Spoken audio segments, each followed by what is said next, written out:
ഉമർ ഖാലിദിന് 14 ദിവസത്തേക്ക് ജാമ്യം അനുവദിച്ച ഡൽഹി ഹൈക്കോടതി വിധിയിലുള്ള ആശ്വാസത്തോടെ ഇന്നത്തെ ഇന്ത്യ സ്കാൻ ആരംഭിക്കുന്നു. UAPA പ്രകാരം അറസ്റ്റ് ചെയ്യപ്പെട്ട് 5 കൊല്ലത്തിന് ശേഷമാണ് ഉമർ ഖാലിദിന് ജാമ്യം ലഭിക്കുന്നത്.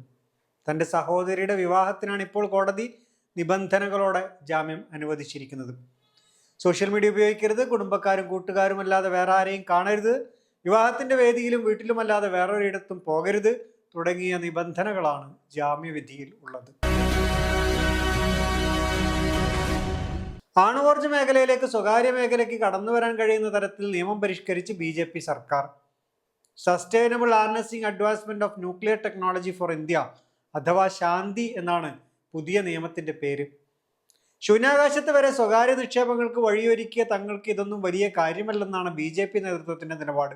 ഏകജാലക സംവിധാനത്തിലൂടെ സ്വകാര്യ കമ്പനികൾക്കും ഇത്തരം മേഖലകളിലേക്ക് കടന്നുവരാൻ അവസരമൊരുക്കുകയാണത്രേ സർക്കാരിന്റെ ലക്ഷ്യം. ഇതിലൂടെ 2047 100 ജിഗാവാട്ട് ആണവോർജ്ജം എന്ന ഉൽപാദന ലക്ഷ്യം കൈവരിക്കാനാവുമത്രേ. ഇവരുടെ പ്രവർത്തനങ്ങൾ വ്യാപിപ്പിക്കുന്നതിന്റെ ഭാഗമായി രംഗത്തെ ഉത്തരവാദിത്തങ്ങളും നിയമത്തിൽ കൃത്യമായി പറയുന്നുണ്ടെന്നാണ് ഇവരുടെ അവകാശവാദം. തർക്കങ്ങൾ പരിഹരിക്കുന്നതിന് ഒരു സംവിധാനവും കൊണ്ടുവരും. 1962 ആണവോർജ്ജ നിയമപ്രകാരം സ്വകാര്യ മേഖലയെ മാത്രമല്ല സംസ്ഥാന സർക്കാരുകളെ വരെ ഈ രംഗത്ത് നിന്നും വിലക്കിയിരുന്നു.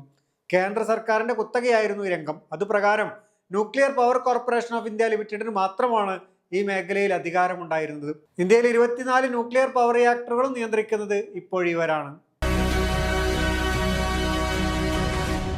ഉത്തർപ്രദേശിൽ BJPക്കൊപ്പം അധികാരം പങ്കിടുന്ന പാർട്ടിയാണ് സുഹൽദേവ് ഭാരതീയ സമാജ് പാർട്ടി അഥവാ SBSP. നേതാവ് മന്ത്രിയായ ഓം പ്രകാശ് രാജ്ഭർ. ഇവരിപ്പോൾ ഒരു പ്രത്യയശാസ്ത്ര സംഘത്തിന് കൂടെ രൂപം നൽകിയിരിക്കുന്നു. കൗതുകം ഇതിലൊന്നുമല്ല, ആ സംഘത്തിന് അവർ നൽകിയിരിക്കുന്ന പേരിലാണ് കൗതുകം. രാഷ്ട്രീയ സുഹൽദേവ് സേന അഥവാ RSS.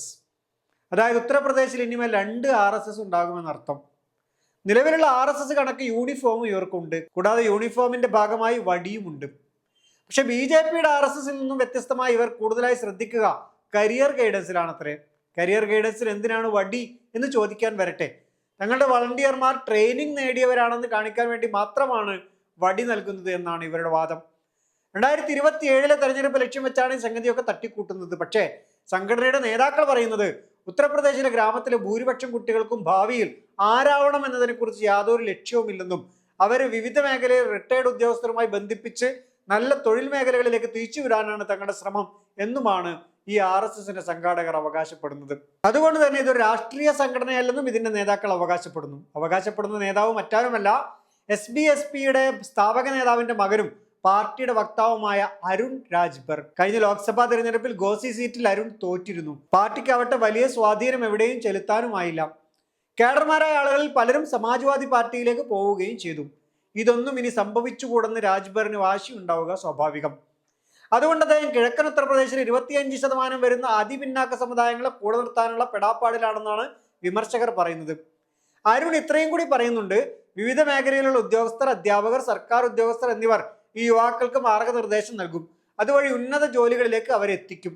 അതോടൊപ്പം സുഹൽദേവ് രാജ്ഭറിന്റെയും, അതായത് ഇദ്ദേഹത്തിന്റെ അച്ഛനും SBSPയുടെ സ്ഥാപകനുമായ രാജ്ഭറിന്റെയും, ജ്യോതിബ ഫൂലെയുടെയും, സാവിത്രി ഫൂലെയുടെയും, ഛത്രപതി സാഹുജിയുടെയും സംഭാവനകളെ കുറിച്ചും ഇവരെ പഠിപ്പിക്കും. രാജ്ഭറിന്റെ ചരിത്രം ഏതായാലും പഠിപ്പിക്കാൻ മാത്രമുണ്ട്. 1990 BSPയിലാണ് രാജ്ഭർ തന്റെ രാഷ്ട്രീയ ജീവിതം തുടങ്ങിയത്. 2002 സ്വന്തം പാർട്ടി രൂപീകരിച്ചു. 2014 ലോക്സഭാ തെരഞ്ഞെടുപ്പിൽ ഇദ്ദേഹം BJPക്കൊപ്പം ചേർന്ന് മത്സരിച്ചു. സീറ്റുകളൊന്നും ലഭിച്ചില്ല. 2017 ആദ്യമായി MLA ആയി. യോഗി സർക്കാരിൽ സാമൂഹ്യ ക്ഷേമ വകുപ്പ് മന്ത്രിയായി. 2019 ലോക്സഭാ തെരഞ്ഞെടുപ്പ് കഴിഞ്ഞപ്പോൾ BJPയുമായി പിണങ്ങി മന്ത്രിസഭയിൽ നിന്ന് രാജിവെച്ചു. 2021 സമാജ്വാദി പാർട്ടിക്കൊപ്പം, പിന്നീട് 2024 വീണ്ടും NDAക്കൊപ്പം എത്തി. യോഗി മന്ത്രിസഭയിൽ മന്ത്രിയുമായി. ഇപ്പോഴും ഇദ്ദേഹം എവിടേക്ക് എപ്പോൾ തിരിയുമെന്ന് ആർക്കും യാതൊരു നിശ്ചയവുമില്ല എന്നതാണ് സത്യം. കുറച്ച് മാസങ്ങൾക്ക് മുമ്പാണ് ഒരു റാലിയിൽ വെച്ച് മായാവതിയെ പുകഴ്ത്തി സംസാരിച്ചത്. ഇദ്ദേഹം ഇങ്ങനെയൊന്നും വെറുതെ സംസാരിക്കില്ലെന്ന് പാർട്ടി നേതാക്കൾ അടക്കം പറയുന്നുമുണ്ട്. ഒരു വാതിലും അദ്ദേഹം അടക്കാറില്ലെന്നാണ് അവരുടെ സംസാരം. ചിലപ്പോൾ മായാവതിയെക്കുറിച്ച്, മറ്റു ചിലപ്പോൾ അഖിലേഷ് യാദവിനെ കുറിച്ച്, വേറെ ചിലപ്പോൾ യോഗിയെക്കുറിച്ച് ഒക്കെ അദ്ദേഹം പുകഴ്ത്തി സംസാരിച്ചേക്കാം. രാഷ്ട്രീയം എന്താണെന്ന് അദ്ദേഹത്തിന് കൃത്യമായി അറിയാമെന്നാണ് ഇതേക്കുറിച്ചുള്ള ജനസംസാരം.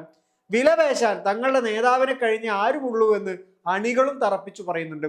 രാജ്ഭർ എന്നത് ഒരു ജാതിപ്പേരാണ്. ആര്യ സമാജമാണ് അവരുടെ ഊർജം. ഉത്തർപ്രദേശിൽ തന്നെ കിഴക്കൻ ഭാഗമാണ് അവരുടെ ശക്തി കേന്ദ്രം. യാദവേതര OBC-ക്കാരിൽ ഭൂരിഭാഗവും ഇവരാണെന്നാണ് കണക്ക്. അത് തന്നെയാണ് ഓം പ്രകാശ് രാജ്ഭറിന്റെ ശക്തിയും പ്രതീക്ഷയും. UAPA പ്രകാരമുള്ള കേസുകളിൽ വേഗത്തിൽ തീർപ്പാക്കാൻ ഹൈക്കോടതികളുടെ ശ്രദ്ധ വേണമെന്ന് സുപ്രീം കോടതി. ഇപ്പോൾ ഓരോ സംസ്ഥാനത്തും നിലനിൽക്കുന്ന UAPA കേസുകളുടെ അവസ്ഥ പഠിക്കാനും കോടതി നിർദ്ദേശിച്ചിട്ടുണ്ട്. അതോടൊപ്പം ഇത്തരം കേസുകൾക്കായി എത്ര പ്രത്യേക കോടതികളും പബ്ലിക് പ്രോസിക്യൂട്ടർമാരും ഉണ്ടെന്നും പരിശോധിക്കണം. 5 വർഷത്തിലധികമായി നിലനിൽക്കുന്ന കേസുകളിൽ ദിവസവും വിചാരണ നടത്തി തീർപ്പാക്കണം. ജസ്റ്റിസ് സഞ്ജയ് കരോൾ, N കോടീശ്വർ സിംഗ് എന്നിവരടങ്ങിയ ബെഞ്ചാണ് ഇപ്പോൾ ഈ നിർദ്ദേശം നൽകിയിരിക്കുന്നത്. ദേശീയ ക്രൈം റെക്കോർഡ് ബ്യൂറോയുടെ കണക്കുകൾ പ്രകാരം നിലവിൽ 3929 UAPA കേസുകൾ വിചാരണ കാത്തു കഴിയുന്നുണ്ട്. 4794 എണ്ണത്തിൽ അന്വേഷണം പൂർത്തിയായിട്ടുമില്ല. കുറ്റം ചെയ്തിട്ടില്ല എന്ന് പ്രതികൾ തെളിയിക്കേണ്ട ബാധ്യതയുള്ള UAPA കേസുകൾ പാവങ്ങളെയും ദുർബല വിഭാഗങ്ങളെയും അപകടകരമായ രീതിയിൽ ബാധിക്കുന്നുണ്ടെന്നും ഈ ബാധ്യത മറികടക്കാൻ കഴിയാത്ത തരത്തിൽ അവരെ ദുരിതത്തിലാക്കുന്നുണ്ടെന്നും ജസ്റ്റിസ് കരോൾ സൂചിപ്പിച്ചു. ഇന്നത്തെ ഇന്ത്യാസ്കാരോട് പൂർണ്ണമാകുന്നു. അടുത്ത ആഴ്ച വീണ്ടും കാണാമെന്ന പ്രതീക്ഷയോടെ നന്ദി.